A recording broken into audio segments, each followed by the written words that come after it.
जय हिंद दोस्तों। आज हम दिल्ली के एक ऐसे शानदार किले की कहानी में चलेंगे जो बना तो बड़ी शान से, लेकिन बनने के कुछ ही वक्त बाद हमेशा के लिए वीरान हो गया। जी हां, एक ऐसा किला जिसकी पूरी की पूरी किस्मत कहते हैं सिर्फ एक श्राप ने लिख दी। और वो भी कोई ऐसा वैसा श्राप नहीं, बल्कि एक ऐसा श्राप जो आज 700 साल बाद भी वहां की हवाओं में गूंजता हुआ सा लगता है। सोचिए, सिर्फ 2 लाइनें, या रहे उजाड़ या बसे गीदड़। बस यही वो शब्द थे जो एक बहुत ही माने हुए सूफी संत के मुंह से निकले थे। और यकीन मानिए, इन्हीं चंद शब्दों ने हिंदुस्तान के इतिहास का एक पूरा का पूरा पन्ना ही पलट कर रख दिया था।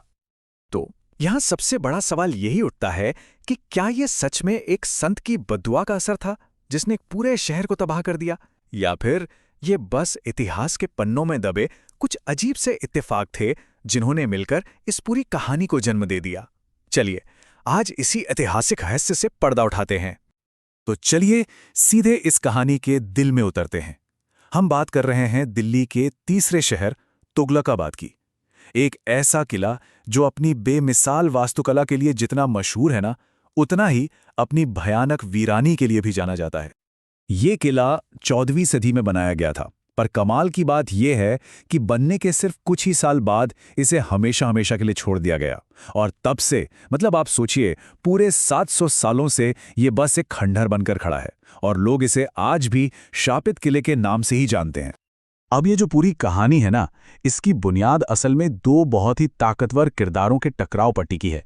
एक तरफ था सुल्तान, जिसके हाथ में सल्तनत की पूरी ताकत थी, और दूसरी तरफ था एक संत जिसका हुक्म लोगों के दिलों पर चलता था।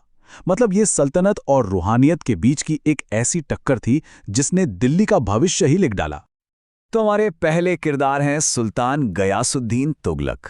ये तुगलक वंश के संस्थापक थे, एक ऐसे जबरदस्त लड़ाके जिन्होंने अपनी तलवार के दम पर एक पूरी सल्तनत खड़ी कर दी थी। और उनका एक बहुत बड़ा सपना था दिल्ली को दुनिया का सबसे महफूज, सबसे सुरक्षित शहर बनाने का। और सुल्तान की ताकत का अंदाज़ा आप इस नंबर से लगा सकते हैं, 29। ये कोई छोटा मोटा नंबर नहीं है। गयासुद्दीन तुगलक ने उस दौर के सबसे खूंखार हमलावर माने जाने वाले मंगोलों को 1 या 2 बार नहीं, बल्कि पूरे 29 बार हराया था। आप खुद ही सोचिए कि वो कितना जबरदस्त रणनीतिकार और कितना बड़ा योद्धा रहा होगा। और कहानी के दूसरे सिरे पर थे हजरत निजामुद्दीन औलिया, दिल्ली के वो महान सूफी संत जिन्हें लोग प्यार से महबूब इलाही कहते थे, जिसका मतलब होता है अल्लाह का प्यारा। कहा जाता है कि उनकी खानका यानी उनके आश्रम से कभी कोई भूखा नहीं जाता था और उनकी दुआओं में बहुत जबरदस्त असर माना जाता था। और यहीं पर इन दोनों की प्राथमिकताएं, इनके मकसद एक दूसरे से टकरा गए। देखिए, सुल्तान का एक ही मकसद था, एक विशाल, एक अभेद्य किला बनाना। इसके लिए उसने क्या किया, दिल्ली के सारे मजदूरों को किले के काम पर लगा दिया।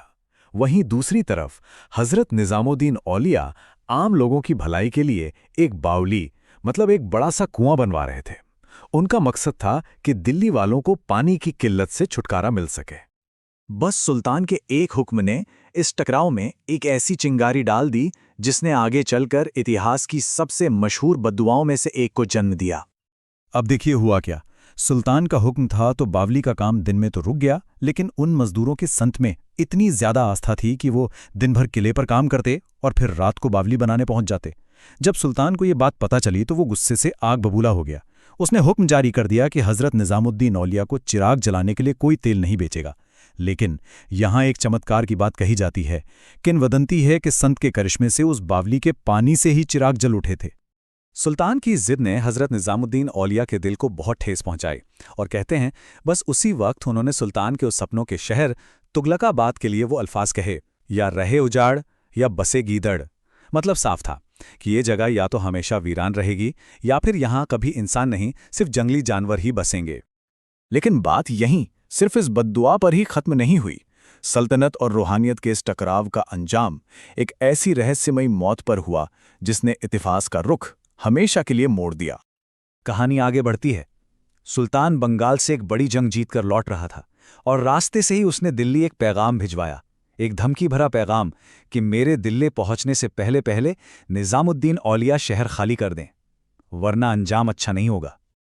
अब सुल्तान की इस खुली धमकी के जवाब में संत ने बड़े ही सुकून से अपने मानने वालों से सिर्फ एक लाइन कही, एक ऐसी लाइन जो आज तक एक कहावत बन चुकी है, हनूज दिल्ली दुरास्त, जिसका मतलब है दिल्ली अभी दूर है। ये सिर्फ एक जवाब नहीं था, ये एक भविष्यवाणी थी।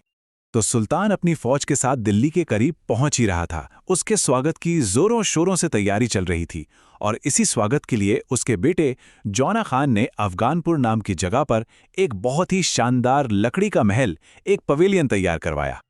और यहीं पर सुल्तान की मौत को लेकर दो अलग अलग थ्योरीज सामने आती हैं। पहली थ्योरी है एक साजिश की।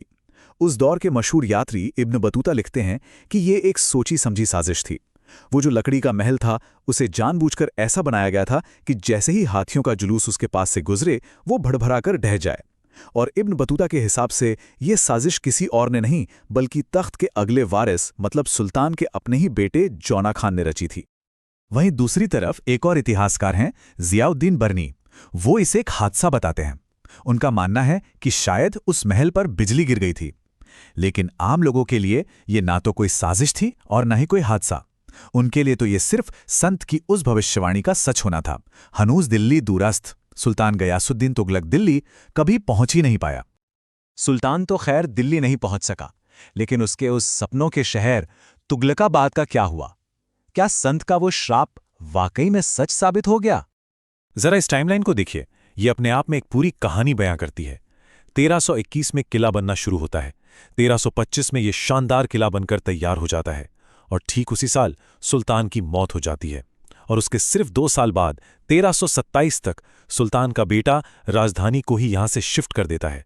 सोचिए, 4 साल में जो शहर बना वो अगले 2 साल में ही पूरी तरह वीरान हो गया। तो क्या ये सब कुछ सिर्फ उस श्राप की वजह से हुआ? देखिए, इतिहासकार हमें कुछ और भी वजहें बताते हैं जो शायद ज्यादा प्रैक्टिकल हैं। पहली और सबसे बड़ी वजह थी उस चट्टानी इलाके में पानी की भयानक कमी। और दूसरी वजह, नया सुल्तान मोहम्मद बिन तुगलक, जो अपनी सनक और अजीबोगरीब फैसलों के लिए मशहूर था। उसने एक दिन फैसला किया कि पूरी की पूरी राजधानी को दिल्ली से 700 मील दूर दौलताबाद ले जाया जाएगा। और अब सुनिए सबसे हैरान करने वाली बात। 700 साल बीत चुके हैं, लेकिन आज भी तुगलकाबाद और उसके आसपास के इलाके पानी की उसी भयानक किल्लत से जूझ रहे हैं जिसने शायद उस दौर में उस शहर को वीरान करने में एक बड़ा रोल निभाया था। अब आप इसे क्या कहेंगे? ये एक ऐसा इत्तेफाक है जो श्राप वाली कहानी को और भी ज्यादा मजबूत कर देता है। तो आज तुगलकाबाद का यह किला एक सुल्तान की अधूरी रह गई महत्वाकांक्षा, 2 ताकतों के टकराव और इस कभी ना खत्म होने वाली बहस का एक खामोश गवाह बनकर खड़ा है कि इतिहास आखिर लिखता कौन है, ठोस तथ्य या फिर लोगों की गहरी आस्था। तो आखिर में सवाल वहीं आकर रुक जाता है, ये क्या था? एक बादशाह का अहंकार, हादसों का एक दुखद सिलसिला, या फिर एक 700 साल पुराना श्राप जिसकी गूंज आज भी बाकी है? इसका फैसला हम आप पर छोड़ते हैं। ऐसी ही जानकारी के लिए सब्सक्राइब कीजिए ऑल गन स्टडी को। धन्यवाद। चलिए नेक्स्ट टॉपिक पर मिलते हैं।